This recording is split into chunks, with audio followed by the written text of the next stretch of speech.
easier for me, I think, to hold the mic. Thank you for the introduction, Tim. It is nice to be here in person. It's nice to be down on the Kenai.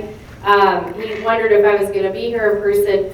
We have our conference in 6 days in Anchorage, so the staff knows the stress and anxiety that I'm under to pull off our first in-person event in Anchorage since May of 2019. So we are very much looking forward. There is still time to register if you'd like to come up as the plug.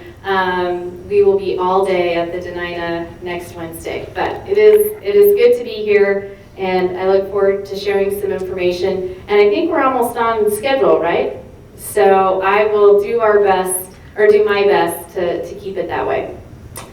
So as many of you know, the Alaska Oil and Gas Association is the professional trade association for the majority of explorers, producers, refiners, and transporters of oil and gas across Alaska.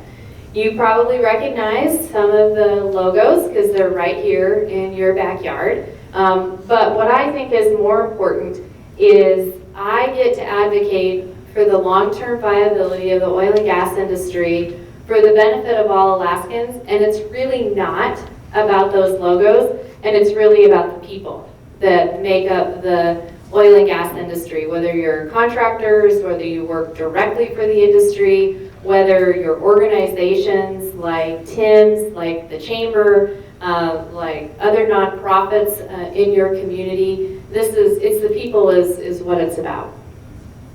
I am very much a people first kind of person. So where do we stand today in terms of oil and gas production across the state of Alaska? Obviously, the majority of production comes from the North Slope. And this is a 6-month average from the Energy Information Administration. And it shows that we're sitting fourth, that we're right around, at this point, this includes several summer months. So this included data through October, so it was April to October. And our production in the summer months are always down because of maintenance projects. Daily production today is a little higher than that if you looked at today's daily average. But we make up about 4% of all U.S. production. And these numbers for Texas do not include offshore. These are just onshore numbers, just to give more of a apples to apples comparison. But Texas, by far, is the largest oil and gas producer in the nation, followed by New Mexico. New Mexico became the number 2 producer maybe a year and a half ago because the Permian Basin in West Texas, that same oil is also in New Mexico if you look at a map. So that's really caused New Mexico's main explosion. As we talk about oil and gas and the future, there's often conversations about, well, what about the transition? Well, no one's denying that there is a transition to other forms of energy across the globe, but it's a transition. It is not immediate. So it's not a light switch, it's a long transition. And this shows projections, again, from the U.S. Energy Information Administration that shows primary energy consumption for the world by energy source, and you can see petroleum is still the predominant source. It's actually growing over the demand's growing over the next 30 years. Renewables is too. I mean, we're not gonna deny that. But the demand for oil and gas is not going away, at least for the next 30 years. OPEC said the same thing at the end of their annual report in September. In fact, they even went further and said, to meet the demand for the next 20 to 30 years, there needs to be investment of $11 trillion in new projects to meet that demand globally. Fortunately, we have a very strong political force in Alaska that is very supportive of making sure that Alaska is the environment for a portion of that $11 trillion.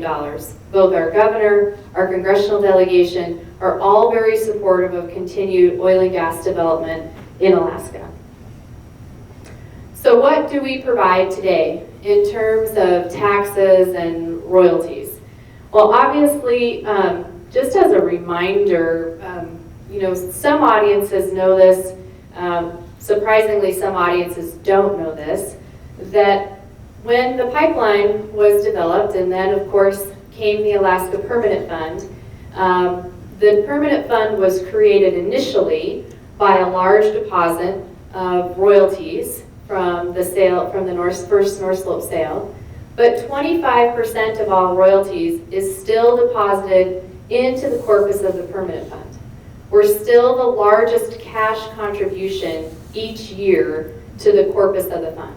So to grow the corpus of the fund, in addition to the wise investment that the Permanent Fund has made over the last 40 years and counting, is more production. Because 25% of what we pay to the state as the landowner goes right into the Permanent Fund.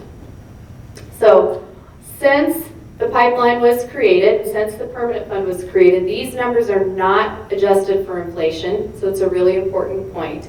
But since 1980, the oil and gas industry has contributed over $20 billion to the corpus of the Permanent Fund. The Permanent Fund has distributed $26 billion over those last 40 years to over 22 million applicants.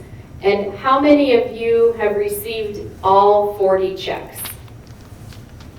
So there's a few hands, again, unadjusted for inflation, and I'm sure Pat managed his money really well and turned that $46,000 plus into probably more than that. So just know that it's certainly, for those of us, and I have a high school senior this year, my oldest, and just the other day he was like, yeah, Mom, how much money do I have for college? Because you don't let me have any of that. I'm like, well, you haven't graduated yet, so we'll have a conversation in a little bit. But in terms of in addition to the Permanent Fund, we supply 4 different sources of revenue to the state.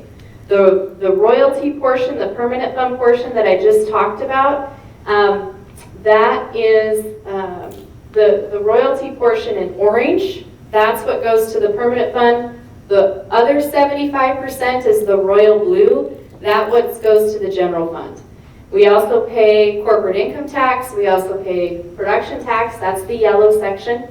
And the fiscal year that ended in June, and these are the most recent numbers from the Department of Revenue. So it still says preliminary, even though the fiscal year ended. You can see that there's a very slight sliver of gray for corporate income tax in FY21. And that's because we didn't make very much money. And when you don't make a lot of money as a business, you don't pay very much corporate income tax. But you can see the main difference between the fiscal year that ended and the fiscal year that we're in now is at the top, the oil price. The average oil price, the $54 versus 81. Will the oil price average 81 throughout this whole fiscal year? I have no idea. But we use what the state forecasts. But the point is that higher the oil price, the more money the state and local governments generate. And the main change, of course, will come in the production tax as prices go up. So the state does make more money when the price of oil goes up. And in years where we're barely making money and paying corporate income tax, we still pay an average of about $2 billion a year to state and local governments. In addition to that, of course, we also provide a lot of jobs. Now, the job data will be that this slide shows is our most recent comprehensive job study that the McDowell Group, now the McKinley Research Group, does for us every 3 years. So this was based on 2018 data when prices were higher and state revenue was closer to $3 billion. We had about 25% of all jobs and wages could be statewide, could be attributed back to the industry. We spend money with over 1,000 Alaskan-based contractors. And we know that contractors, especially some of you in the room, wished we spent a little more money with all of you. We do too. And So we need to make sure we have an environment where we can do that. But I think what has been important, and it's certainly, the thing that I love about Kenai, because I get to talk to audiences all across the state. It's probably one of the best part of my jobs. But Kenai is a really unique community because I would argue you're probably the most diversified economy across the state. You're not reliant on any one single industry. We know we're a major portion of your economy, but so are, my friend Julie, who was just a couple speakers ahead of me, in the mariculture and fishing and mining and tourism. And the McDowell Group, I know they're McKinley, but I will always call them McDowell Group. They evaluate all of the industries that you're hearing from today. And their study showed, this is their words, that the oil and gas industry still remains the single most important economic engine for the state. Where fishing and tourism may have more direct jobs, our industry just spends more money, generates more jobs, and pays more wages, and that's how they get to that conclusion. So what's happening? So I'm just going to highlight a couple companies today. I got the assignment of trying to get us all in one today for your program because you're such a diversified economy. Fury, as we know, John Hendricks bought that company almost 2 years ago now. They're producing primarily gas. They're not producing oil yet, even though they have oil assets.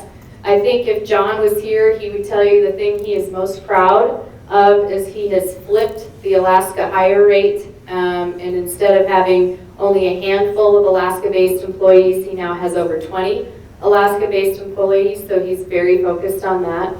Glacier, of course, another small company down here, they were hit especially hard during COVID and had to shut in their assets down here for over a year, but they were able to restart those assets this fall, so that was great.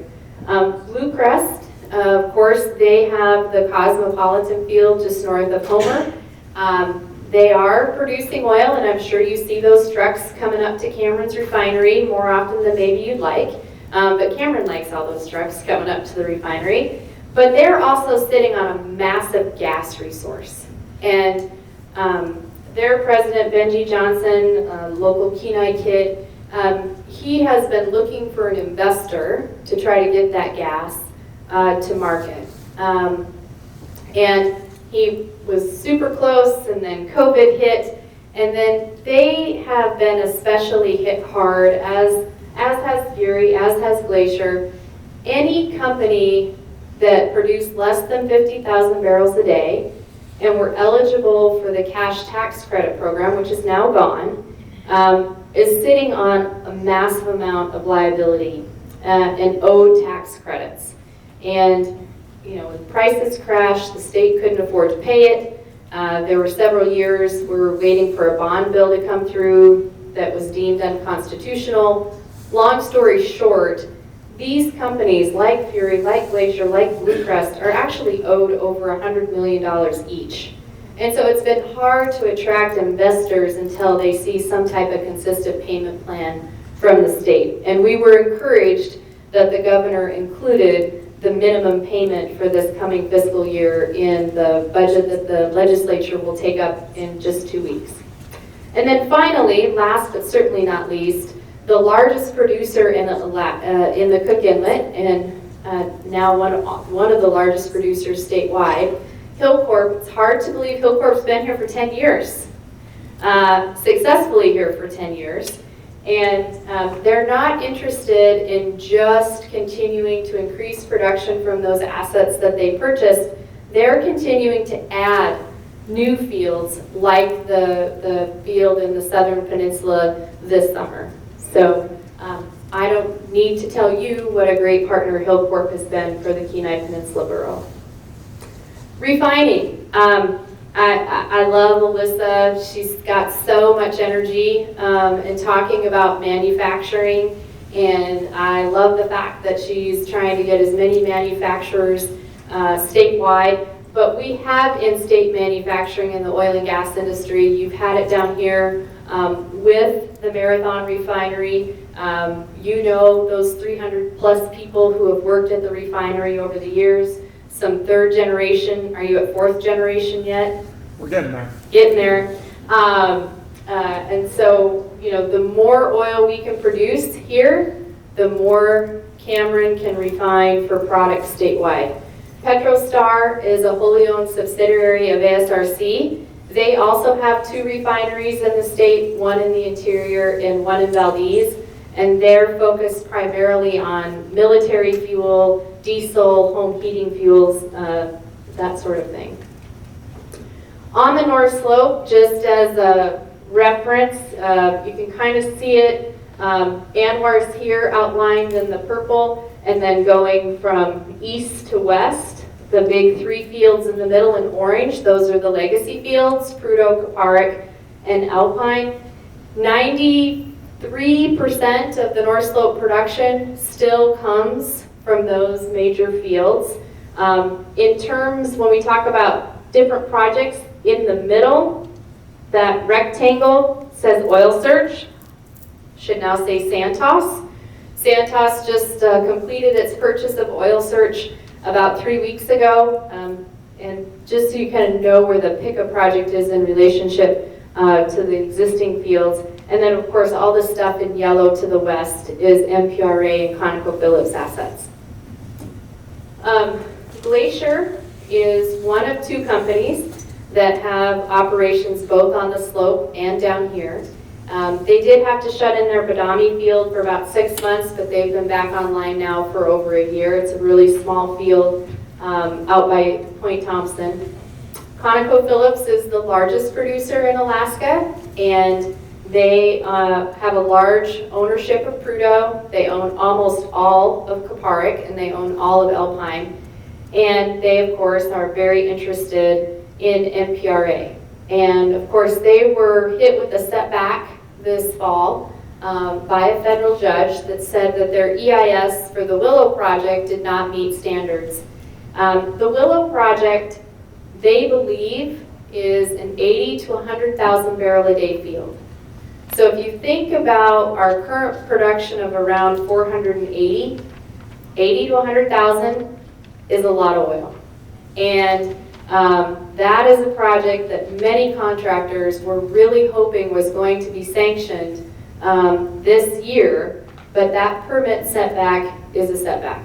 And the company chose not to fight that decision in court, and instead are now working with the Department of Interior and the Bureau of Land Management on a supplemental EIS to address the concerns that the court issued. I don't know the timeline yet because BLM has not said when they plan to come out with the supplemental EIS, but when that happens, that's when folks like you can help us continue to advocate for that project. Hillcorp, it's been a year and a half, hard to believe, that they have had ownership and the operatorship of Prudhoe Bay. In addition to the other fields that they acquired prior to the Prudhoe Bay purchase, you know, they're very proud of Milne. Milne was a small field, maybe 19,000 barrels a day of production.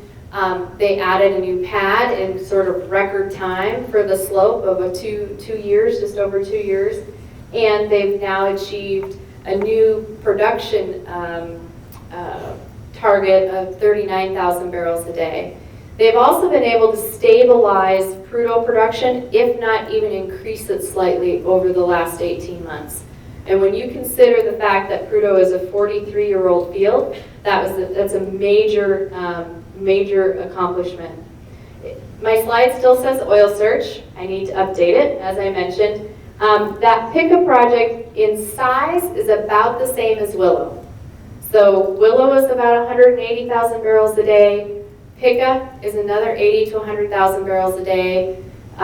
Santos has said that they want to move forward and not divest of the pickup project. They don't want to sell that. So they're trying to reach final investment decision by second quarter of 2022. And that would be a major shot in the arm.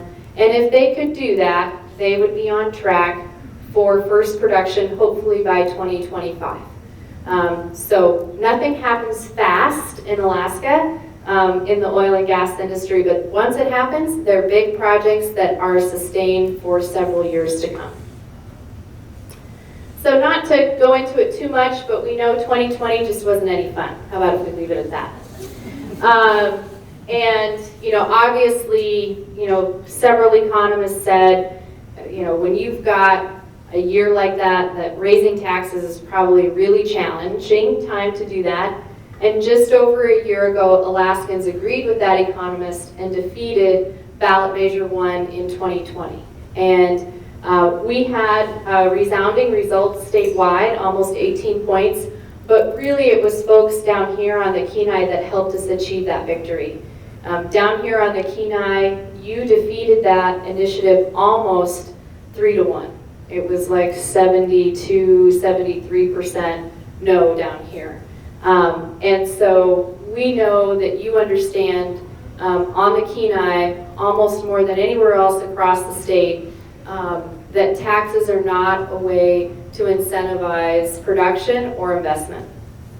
So thank you. Unfortunately, 2021, we were still not out of the woods. I talked about some of the setbacks we had in the courts with the new administration that seems incredibly focused on getting production increased anywhere but the U.S. We're doing everything we can to try to work with the Biden administration. There's one thing that I'd like to put on your radar, though, for 2022. And this initiative of the Biden administration can impact every single industry that gave a presentation today or who will follow me. And that is this initiative of 30 by 30, of 30% of federal land in permanent conservation protected status by the year 2030. So it doesn't matter if you're fishing, onshore, offshore, tourism, mining, fishing, oil and gas, even recreation type activities, sports, hunting, fishing, all of those things that rely on access. To me, this is an opportunity for Alaskans to join together to tell the federal government, look, we already have 60% of our state in protected status, we're good.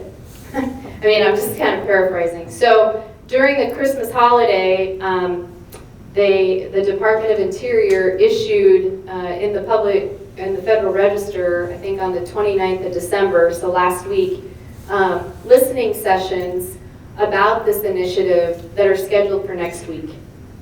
And so we all need to stay on top of that and work together, because I might not have much in common with some of the presenters today, but we all have that initiative in common, and I'd like to get that on everybody's radar to be addressing. And unfortunately, our industry in the oil and gas industry from COVID has been one of the slowest to recover. When oil prices crash or went negative like they did, we do what the industry does, and we become more efficient, and we figure out how to do the same or more with less. And we know that that has had a major impact on the contracting community. But to stay viable, there are just some hard conversations that need to be had. And you can see, this is from the Department of Labor in November, where the percent of jobs lost and gained from September of 2019, so before the pandemic hit, to September of 2021, we are still 31% less jobs in that time frame. So if you go to the North Slope today, it's probably some of the quietest you've ever seen, because we're sort of maintaining the fields, that there aren't those big projects like the Pika project, like the Willow project. And that's what really drives an increase in jobs. The resources are there, we know the projects are there, but it's just really challenging. Alaska continues as a high cost environment for every industry. And the pandemic and low prices also makes a very target-rich environment for acquisitions and mergers. As I just mentioned, Santos has purchased Oil Search. ConocoPhillips in late 2020 purchased Concho Resources in the lower 48. They also just bought out most of Shell's assets in West Texas. Those two purchases combined changed Alaska's position within their portfolio. We used to be about 40% of ConocoPhillips' entire portfolio. Today, we're about 12 to 15%. So what that means is ConocoPhillips is making investment decisions to make sure that they are successful and have the resources that they need moving forward in meeting oil and gas demand. But when our Alaska president goes to Texas and fights for capital dollars, there's more projects within their portfolio to compete against now. So it just puts more pressure. And the cost of inflation will also drive up costs of projects. So it just emphasizes that competition is real. We've also been hit with a global effort to put pressure on financial institutions to no longer invest in the Arctic. And the legislature's consultant back in September has identified over 80 financial institutions that will no longer provide project financing in the Arctic. And it's just the reality that our companies have to face. So as we think about moving forward, what's the greatest risk short term? The greatest risk is anything that would continue to add cost of doing business in Alaska. So we have to do whatever it takes to remain competitive, because we're very proud to be part of the communities that we operate in as well as not operate in. I mean, I think, you've got companies that support almost everything in Alaska, and it makes it really, really an honor to work for the industry. But it's not a guarantee, and we have to continually do everything we can to remain competitive and viable. So with that, thank you very much, Tim. I look forward to coming back every year in January. You can even turn the heat up down here. That'd be okay. So.